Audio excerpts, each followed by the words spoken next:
¿Puede un avivamiento espiritual transformar no solo el templo, sino también la manera en que un pueblo entero administra sus recursos, honra a Dios y ordena su vida cotidiana?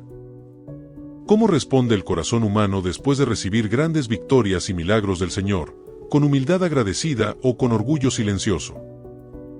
¿Y qué esperanza existe para alguien que se ha hundido profundamente en la rebelión, la idolatría y la maldad, pero finalmente se humilla delante de Dios? Reciban un cordial saludo de esperanza y restauración, amados compañeros de la Biblia hablada del Plan 365. En nuestra lectura anterior contemplamos la profunda oscuridad espiritual del reinado de Acaz y también el poderoso comienzo de reforma bajo Ezequías. Las puertas del templo fueron abiertas nuevamente, la adoración restaurada y el pueblo convocado a celebrar la Pascua delante del Señor. Ahora veremos cómo ese despertar espiritual comienza a producir frutos visibles en la vida de la nación, y también cómo el corazón humano sigue necesitando vigilancia aún después de grandes bendiciones. La lectura de hoy corresponde a Segunda de Crónicas capítulos 31 al 33. Nos encontraremos con días de organización y fidelidad en tiempos de Ezequías, con momentos de prueba y orgullo en medio de la prosperidad, y finalmente con el reinado de Manasés, uno de los hombres más perversos de Judá, cuya historia terminará revelando la asombrosa profundidad de la misericordia de Dios. De esta manera, el capítulo 31 nos mostrará cómo la reforma iniciada por Ezequías comienza a extenderse más allá de las ceremonias externas y alcanza la vida práctica del pueblo. La adoración verdadera producirá orden, generosidad y compromiso con la obra de Dios. El avivamiento empezará a reflejarse en acciones concretas. El capítulo 32 nos llevará a uno de los momentos más tensos del reinado de Ezequías. El poderoso imperio asirio se levantará contra Jerusalén con amenazas, arrogancia y blasfemias contra el Señor. Humanamente, Judá parecerá indefensa. Pero veremos nuevamente que Dios sigue siendo capaz de salvar a su pueblo cuando éste depende verdaderamente de Él. Sin embargo, también contemplaremos cómo el orgullo puede infiltrarse silenciosamente aún después de grandes victorias espirituales. El capítulo 33 nos sumergirá en uno de los reinados más oscuros de toda la historia de Judá. Manasés llevará la idolatría y la corrupción a niveles estremecedores. Pero cuando todo parece perdido, presenciaremos uno de los ejemplos más sorprendentes de arrepentimiento y misericordia en todo el Antiguo Testamento. Allí veremos que ninguna vida está demasiado lejos para la gracia de Dios. Con reverencia y gratitud, recibamos ahora la palabra del Señor. Segunda de Crónicas 31. Hechas todas estas cosas, todos los de Israel que habían estado allí salieron por las ciudades de Judá, y quebraron las estatuas y destruyeron las imágenes de acera, y derribaron los lugares altos y los altares por todo Judá y Benjamín, y también en Efraín y Manasés, hasta acabarlo todo. Después se volvieron todos los hijos de Israel a sus ciudades, cada uno a su posesión. Ezequías reorganiza el servicio de los sacerdotes y levitas. Y arregló Ezequías la distribución de los sacerdotes y de los levitas conforme a sus turnos, cada uno según su oficio, los sacerdotes y los levitas para ofrecer el holocausto y las ofrendas de paz, para que ministrasen, para que diesen gracias y alabasen dentro de las puertas de los atrios de Jehová. El rey contribuyó de su propia hacienda para los holocaustos a mañana y tarde, y para los holocaustos de los días de reposo, nuevas lunas y fiestas solemnes, como está escrito en la ley de Jehová. Mandó también al pueblo que habitaba en Jerusalén, que diese la porción correspondiente a los sacerdotes y levitas, para que ellos se dedicasen a la ley de Jehová. Y cuando este edicto fue divulgado, los hijos de Israel dieron muchas primicias de grano, vino, aceite, miel, y de todos los frutos de la tierra, trajeron asimismo en abundancia los diezmos de todas las cosas. También los hijos de Israel y de Judá, que habitaban en las ciudades de Judá, dieron del mismo modo los diezmos de las vacas y de las ovejas, y trajeron los diezmos de lo santificado, de las cosas que habían prometido a Jehová su Dios, y los depositaron en montones. En el mes tercero comenzaron a formar aquellos montones, y terminaron en el mes séptimo. Cuando Ezequías y los príncipes vinieron y vieron los montones, bendijeron a Jehová y a su pueblo Israel. Y preguntó Ezequías a los sacerdotes y a los levitas acerca de esos montones. Y el sumo sacerdote Azarías, de la casa de Sadoc, le contestó: desde que comenzaron a traer las ofrendas a la casa de Jehová, hemos comido y nos hemos saciado, y nos ha sobrado mucho, porque Jehová ha bendecido a su pueblo, y ha quedado esta abundancia de provisiones. Entonces mandó Ezequías que preparasen cámaras en la casa de Jehová, y las prepararon. Y en ellas depositaron las primicias y los diezmos y las cosas consagradas, fielmente, y dieron cargo de ello al levita Conanías, el principal, y Simei su hermano fue el segundo. Y Jehiel, Asasías, Naat, Asael, Jerimot, Josabad, Eliel, Ismaquías, Maat y Benaía, fueron los mayordomos al servicio de Conanías y de Simei su hermano, por mandamiento del rey Ezequías y de Azarías, príncipe de la casa de Dios. Y el levita Coré, hijo de Imná, guarda de la puerta oriental, tenía cargo de las ofrendas voluntarias para Dios, y de la distribución de las ofrendas dedicadas a Jehová, y de las cosas santísimas. Y a su servicio estaban Edén, Miniamín, Jesúa, Semaías, Amarías y Secanías, en las ciudades de los sacerdotes, para dar con fidelidad a sus hermanos sus porciones conforme a sus grupos, así al mayor como al menor, a los varones anotados por sus linajes, de 3 años arriba, a todos los que entraban en la casa de Jehová, para desempeñar su ministerio según sus oficios y grupos.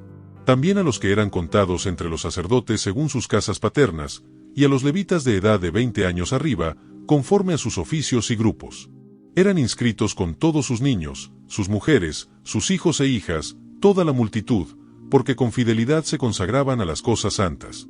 Del mismo modo para los hijos de Aarón, sacerdotes, que estaban en los ejidos de sus ciudades, por todas las ciudades, los varones nombrados tenían cargo de dar sus porciones a todos los varones de entre los sacerdotes, y a todo el linaje de los levitas. De esta manera hizo Ezequías en todo Judá, y ejecutó lo bueno, recto y verdadero delante de Jehová su Dios. En todo cuanto emprendió en el servicio de la casa de Dios, de acuerdo con la ley y los mandamientos, buscó a su Dios, lo hizo de todo corazón, y fue prosperado. Segunda de Crónicas 32. Sennacherib invade a Judá. Después de estas cosas y de esta fidelidad, vino Sennacherib rey de los asirios e invadió a Judá, y acampó contra las ciudades fortificadas, con la intención de conquistarlas. Viendo, pues, Ezequías la venida de Sennacherib, y su intención de combatir a Jerusalén, tuvo consejo con sus príncipes y con sus hombres valientes, para cegar las fuentes de agua que estaban fuera de la ciudad, y ellos le apoyaron. Entonces se reunió mucho pueblo, y cegaron todas las fuentes, y el arroyo que corría a través del territorio, diciendo, ¿por qué han de hallar los reyes de Asiria muchas aguas cuando vengan? Después con ánimo resuelto edificó Ezequías todos los muros caídos, e hizo alzar las torres, y otro muro por fuera, fortificó además a Milo en la ciudad de David, y también hizo muchas espadas y escudos. Y puso capitanes de guerra sobre el pueblo, y los hizo reunir en la plaza de la puerta de la ciudad, y habló al corazón de ellos, diciendo, esforzaos y animaos, no temáis, ni tengáis miedo del rey de Asiria, ni de toda la multitud que con él viene, porque más hay con nosotros que con él. Con él está el brazo de carne, más con nosotros está Jehová nuestro Dios para ayudarnos y pelear nuestras batallas. Y el pueblo tuvo confianza en las palabras de Ezequías, rey de Judá. Después de esto, Sennacherib rey de los asirios, mientras sitiaba a Laquis con todas sus fuerzas, envió sus siervos a Jerusalén para decir a Ezequías rey de Judá, y a todos los de Judá que estaban en Jerusalén, así ha dicho Sennacherib rey de los asirios, ¿en quién confiáis vosotros, al resistir el sitio en Jerusalén? ¿No os engaña Ezequías para entregaros a muerte, a hambre y a sed, al decir, Jehová nuestro Dios nos librará de la mano del rey de Asiria? ¿No es Ezequías el mismo que ha quitado sus lugares altos y sus altares, y ha dicho a Judá y a Jerusalén, delante de este solo altar adoraréis, y sobre el quemaréis incienso? ¿No habéis sabido lo que yo y mis padres hemos hecho a todos los pueblos de la tierra? ¿Pudieron los dioses de las naciones de esas tierras librar su tierra de mi mano? ¿Qué Dios hubo de entre todos los dioses de aquellas naciones que destruyeron mis padres, que pudiese salvar a su pueblo de mis manos? ¿Cómo podrá vuestro Dios libraros de mi mano? Ahora, pues, no os engañe Ezequías, ni os persuada de ese modo, ni le creáis, que si ningún Dios de todas aquellas naciones y reinos pudo librar a su pueblo de mis manos, y de las manos de mis padres, cuánto menos vuestro Dios os podrá librar de mi mano. Y otras cosas más hablaron sus siervos contra Jehová Dios, y contra su siervo Ezequías. Además de esto escribió cartas en que blasfemaba contra Jehová el Dios de Israel, y hablaba contra él, diciendo, como los dioses de las naciones de los países no pudieron librar a su pueblo de mis manos, tampoco el Dios de Ezequías librará al suyo de mis manos. Y clamaron a gran voz en judaico al pueblo de Jerusalén que estaba sobre los muros, para espantarles y atemorizarles, a fin de poder tomar la ciudad. Y hablaron contra el Dios de Jerusalén, como contra los dioses de los pueblos de la tierra, que son obra de manos de hombres. Jehová libra a Ezequías. Mas el rey Ezequías y el profeta Isaías hijo de Amós oraron por esto, y clamaron al cielo. Y Jehová envió un ángel, el cual destruyó a todo valiente y esforzado, y a los jefes y capitanes en el campamento del rey de Asiria. Este se volvió, por tanto, avergonzado a su tierra, y entrando en el templo de su Dios, allí lo mataron a espada sus propios hijos. Así salvó Jehová a Ezequías y a los moradores de Jerusalén de las manos de Sennacherib rey de Asiria, y de las manos de todos, y les dio reposo por todos lados. Y muchos trajeron a Jerusalén ofrenda a Jehová, y ricos presentes a Ezequías rey de Judá, y fue muy engrandecido delante de todas las naciones después de esto. Enfermedad de Ezequías. En aquel tiempo Ezequías se enfermó de muerte, y oró a Jehová, quien le respondió, y le dio una señal. Mas Ezequías no correspondió al bien que le había sido hecho, sino que se enalteció su corazón, y vino la ira contra él, y contra Judá y Jerusalén. Pero Ezequías, después de haberse enaltecido su corazón, se humilló, él y los moradores de Jerusalén, y no vino sobre ellos la ira de Jehová en los días de Ezequías. Ezequías recibe a los enviados de Babilonia. Y tuvo Ezequías riquezas y gloria, muchas en gran manera, y adquirió tesoros de plata y oro, piedras preciosas, perfumes, escudos, y toda clase de joyas deseables. Asimismo hizo depósitos para las rentas del grano, del vino y del aceite, establos para toda clase de bestias, y apriscos para los ganados. Adquirió también ciudades, y hatos de ovejas y de vacas en gran abundancia, porque Dios le había dado muchas riquezas. Este Ezequías cubrió los manantiales de Gión la de arriba, y condujo el agua hacia el occidente de la ciudad de David. Y fue prosperado Ezequías en todo lo que hizo.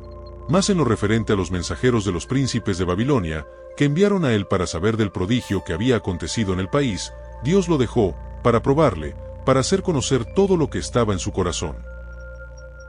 Muerte de Ezequías. Los demás hechos de Ezequías, y sus misericordias, he aquí todos están escritos en la profecía del profeta Isaías hijo de Amós, en el libro de los reyes de Judá y de Israel. Y durmió Ezequías con sus padres, y lo sepultaron en el lugar más prominente de los sepulcros de los hijos de David, honrándole en su muerte todo Judá y toda Jerusalén, y reinó en su lugar Manasés su hijo. Segunda de Crónicas 33. Reinado de Manasés. De 12 años era Manasés cuando comenzó a reinar, y 55 años reinó en Jerusalén. Pero hizo lo malo ante los ojos de Jehová, conforme a las abominaciones de las naciones que Jehová había echado de delante de los hijos de Israel. Porque él reedificó los lugares altos que Ezequías su padre había derribado, y levantó altares a los Baales, e hizo imágenes de acera, y adoró a todo el ejército de los cielos, y les rindió culto. Edificó también altares en la casa de Jehová, de la cual había dicho Jehová, en Jerusalén estará mi nombre perpetuamente. Edificó asimismo altares a todo el ejército de los cielos en los dos atrios de la casa de Jehová. Y pasó sus hijos por fuego en el valle del hijo de Hinnom, y observaba los tiempos, miraba en agüeros, era dado a adivinaciones, y consultaba a adivinos y encantadores, se excedió en hacer lo malo ante los ojos de Jehová, hasta encender su ira. Además de esto puso una imagen fundida que hizo, en la casa de Dios, de la cual había dicho Dios a David y a Salomón su hijo, en esta casa y en Jerusalén, la cual yo elegí sobre todas las tribus de Israel, pondré mi nombre para siempre, y nunca más quitaré el pie de Israel de la tierra que yo entregué a vuestros padres, a condición de que guarden y hagan todas las cosas que yo les he mandado, toda la ley, los estatutos y los preceptos, por medio de Moisés. Manasés, pues, hizo extraviarse a Judá y a los moradores de Jerusalén, para hacer más mal que las naciones que Jehová destruyó delante de los hijos de Israel. Y habló Jehová a Manasés y a su pueblo, mas ellos no escucharon, por lo cual Jehová trajo contra ellos los generales del ejército del rey de los asirios, los cuales aprisionaron con grillos a Manasés, y atado con cadenas lo llevaron a Babilonia. Mas luego que fue puesto en angustias, oró a Jehová su Dios, humillado grandemente en la presencia del Dios de sus padres. Y habiendo orado a él, fue atendido, pues Dios oyó su oración y lo restauró a Jerusalén, a su reino. Entonces reconoció Manasés que Jehová era Dios. Después de esto edificó el muro exterior de la ciudad de David, al occidente de Gión, en el valle, a la entrada de la puerta del pescado, y amuralló Ofel, y elevó el muro muy alto, y puso capitanes de ejército en todas las ciudades fortificadas de Judá. Asimismo quitó los dioses ajenos, y el ídolo de la casa de Jehová, y todos los altares que había edificado en el monte de la casa de Jehová y en Jerusalén, y los echó fuera de la ciudad. Reparó luego el altar de Jehová, y sacrificó sobre él sacrificios de ofrendas de paz y de alabanza, y mandó a Judá que sirviesen a Jehová Dios de Israel. Pero el pueblo aún sacrificaba en los lugares altos, aunque lo hacía para Jehová su Dios. Los demás hechos de Manasés, y su oración a su Dios, y las palabras de los videntes que le hablaron en nombre de Jehová el Dios de Israel, he aquí todo está escrito en las actas de los reyes de Israel. Su oración también, y cómo fue oído, todos sus pecados, y su prevaricación, los sitios donde edificó lugares altos y erigió imágenes de acera e ídolos, antes que se humillase, he aquí estas cosas están escritas en las palabras de los videntes. Y durmió Manasés con sus padres, y lo sepultaron en su casa, y reinó en su lugar Amón su hijo. Reinado de Amón. De 22 años era Amón cuando comenzó a reinar, y 2 años reinó en Jerusalén. E hizo lo malo ante los ojos de Jehová, como había hecho Manasés su padre, porque ofreció sacrificios y sirvió a todos los ídolos que su padre Manasés había hecho. Pero nunca se humilló delante de Jehová, como se humilló Manasés su padre, antes bien aumentó el pecado. Y conspiraron contra él sus siervos, y lo mataron en su casa. Mas el pueblo de la tierra mató a todos los que habían conspirado contra el rey Amón, y el pueblo de la tierra puso por rey en su lugar a Josías su hijo.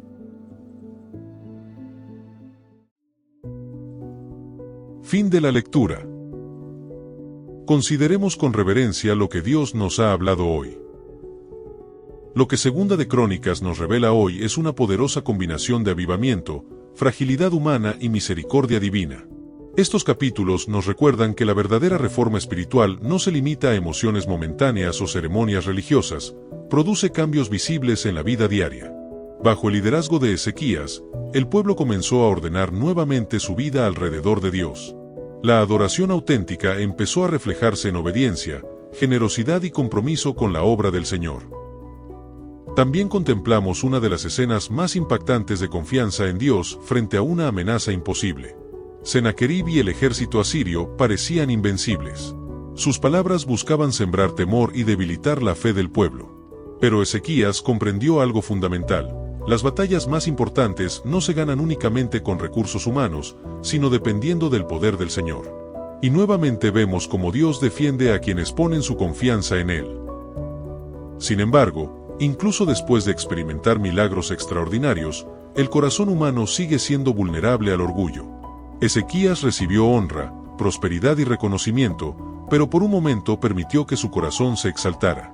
Esto nos recuerda que nadie supera la necesidad de mantenerse humilde delante de Dios. Aún las mayores victorias espirituales deben conducirnos a una dependencia más profunda del Señor y no a una falsa autosuficiencia. Pero quizá el aspecto más conmovedor de nuestra lectura aparece en la historia de Manasés. Pocas veces la Escritura describe un nivel de maldad tan profundo. Idolatría, derramamiento de sangre inocente y corrupción espiritual llenaron Jerusalén bajo su reinado. Y sin embargo, cuando Manasés fue quebrantado y se humilló sinceramente delante de Dios, el Señor escuchó su oración y tuvo misericordia de él. ¡Qué retrato tan extraordinario de la gracia divina! La restauración de Manasés nos dirige directamente hacia Jesucristo. Porque el Evangelio declara que no existe pecado demasiado grande para la sangre de Cristo cuando hay arrepentimiento verdadero. La cruz demuestra que la misericordia de Dios es más profunda que nuestra peor rebelión. Y así como Manasés fue restaurado después de humillarse, también hoy todo pecador puede encontrar perdón y reconciliación por medio de Jesús. Hermanos y hermanas, estos capítulos nos llaman a permanecer humildes, vigilantes y dependientes del Señor. Pero también nos llenan de esperanza, porque nos recuerdan que la gracia de Dios todavía transforma vidas que parecían completamente perdidas. Como escribió John Bunyan, no hay pecado tan grande que pueda superar la infinita misericordia de Dios en Cristo. Llevemos estas verdades a nuestro caminar. ¿Está mi adoración produciendo cambios reales y visibles en mi manera de vivir diariamente? ¿Estoy enfrentando mis luchas confiando verdaderamente en el poder del Señor o dependiendo solamente de mis fuerzas? Estoy recordando que la gracia de Cristo todavía puede restaurar incluso las áreas más arruinadas de mi vida. No olvides suscribirte a nuestro canal de YouTube, activar la campanita y compartir este audio con alguien. Seguro que Dios lo usará para bendecirlo como lo hizo contigo. Déjanos tu comentario y haznos saber qué tocó en este día tu corazón en la lectura. Gracias por acompañarnos una vez más en la Biblia hablada del plan de lectura bíblica asistida 365. Les habló su servidor, El pastor Larry García.